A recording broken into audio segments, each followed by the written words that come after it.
અનુભવનો લાભ લો, એમનું જેટલું યોગ્ય સ્થાન હોય એમને યોગ્ય સ્થાન આપો અને યુવા નેતૃત્વની જે ઉર્જા છે એ સમગ્ર ગુજરાતમાં દોડવાની હોય કે સમગ્ર ભારતમાં દોડવાની હોય એ એમની ઉર્જાનો પણ પૂરતો ઉપયોગ કરે. એટલે કાર્યકર્તાઓના મનની જે વાચા છે, મને કાર્યકર્તાઓ મળે ત્યારે એક જ વાત કરે કે ભાઈ ગ્યાસુદ્દીનભાઈ કંઈ આપણે એવી વાત કરો કે આપણે 15થી વધારે સીટો જીતી એમ પરિસ્થિતિ છે, મેસેજ રોંગ જાય છે, આપણે અંદર મેસેજ રોંગ ના જાય.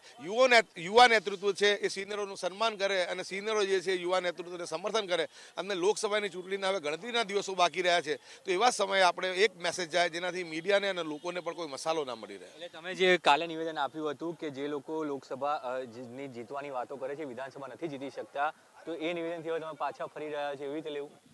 એને નિવેદનની વાત નથી. મારી જે કાલે જે વાત હતી કે જે રીતના મિટિંગો લોકસભાને ચૂંટણી જીતવા માટેની મિટિંગ થઈ, બહુ સારી બાબત છે. સિનિયર નેતાઓ એ બાબતે વિચાર મંથન કરે એમાં કાંઈ ખોટું નથી.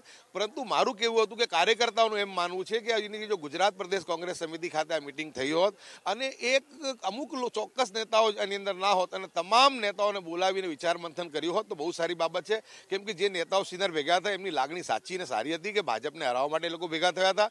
પરંતુ એના માટે યોગ્ય સ્થળ હું માનું છું ગુજરાત પ્રદેશ કોંગ્રેસ સમિતિ છે અને તમામ નેતાઓને એની અંદર બોલાવજો. કેમ કે જ્યારે પણ આવી કોઈ ઘટના બને ત્યારે 5-7 ફોટાઓ જ કેમ દેખાય છે એ લોકોને અને કાર્યકર્તાઓના મનમાં અમુક વખત ચિંતા થાય છે કે તમામ નેતૃત્વ હોવું જોઈએ ને બધા ભેગા મળીને વિચાર મંથન કરવું જોઈએ. અને રાહુલજીને દેશના વડાપ્રધાન બનાવવા માટે કાર્યકર્તાઓની લાગણી છે, એના માટે તમામ લોકોએ પ્રયાસો કરવા જોઈએ. એટલે તમે જે સિનિયર નેતાઓની વાત કહી હતી એ વાત હવે રહેતી નથી ને હવે બધા એક થઈને લડે એવી વાત તમે કરી રહ્યા છો અને કાર્યકરોની પણ એવી ઈચ્છા છે એવું કહેવા માંગો છો?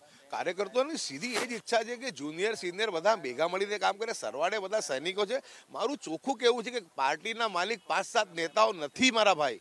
પાર્ટીના નેતાઓ લાખો કાર્યકર્તા છે. ગુજરાતની અંદર જે લોકો હજારો પોલીસ કેસોનો સામનો કરી રહ્યા છે, રોજ પોલીસની લાઠી ખાઈ રહ્યા છે, પોલીસની ગોળીઓ ખાઈ રહ્યા છે, 22 વર્ષથી સત્તા નથી તોય કાર્યકર્તાઓ પોતાને તન મન ધનથી કોંગ્રેસને જીવંત રાખવાનું કામ કરી રહ્યા છે. નેતાઓએ પોતાનું વિચારવું ના જોઈએ. લાખો કાર્યકર્તાઓના જે વિચારો છે, એમની જે લાગણી છે એને સમજવું જોઈએ. એમાં યુવા નેતૃત્વ બી આવી ગયું ને સિનિયર નેતૃત્વ બી આવી ગયું. તો તમે જે વાત કહી એ તમે કાલે નિવેદન આપ્યું તો નિવેદન તમે નીકળી ગયું હતું કે પછી કોઈની સંમતિથી આપ્યું હતું? એ મારા મનની વાત હતી અને મારી એક ટેવ છે કે જે મારા મનમાં વાત હોય છે હું એને બે રોક ટોક હું બોલું છું, કહું છું. મેં કાલે કોઈ ખોટી વાત નથી કરી. મેં પક્ષને રાહુલ ગાંધીજીને વડાપ્રધાન બનાવવા માટે બધા ભેગા મળીને કામ કરે અને લાખો કાર્યકર્તાની જે ભાવના છે એ ભાવના વ્યક્ત કરી હતી અને મારા મનની વાત હતી. તમે જે નેતાઓની વાત કરી, નેતાઓ સાથે તમે પણ કામ કરી ચૂક્યા છો, નેતાઓની સાથે તમે રહી ચૂક્યા છો અને તમે જે નિવેદન આપ્યું, શું એનાથી પક્ષમાં વધુ વિવાદ નહીં થાય? મારે કોઈ નેતા, મેં બધા નેતાઓની સાથે કામ કરું છું. હું તો મામૂલી કાર્યકર્તા છું. મારું નિવેદન કાર્યકર્તા તરીકે હતો અને કાર્યકર્તાને અધિકાર છે કે નેતાઓને કહે કે યુવા નેતૃત્વ અને સિનિયર નેતૃત્વ ભેગા મળીને કામ કરે. કેમ કે લાખો કાર્યકર્તાની એ લાગણી છે. એમાં મેં કાંઈ ખોટું નથી કર્યું. મેં જે વાત કરી છે કે રાહુલજી જ્યારે દેશના વડાપ્રધાન બને એમ છે, 150થી પણ વધારે સીટ ભારતીય જનતા પાર્ટી જીતે એમ નથી આખા દેશની અંદર.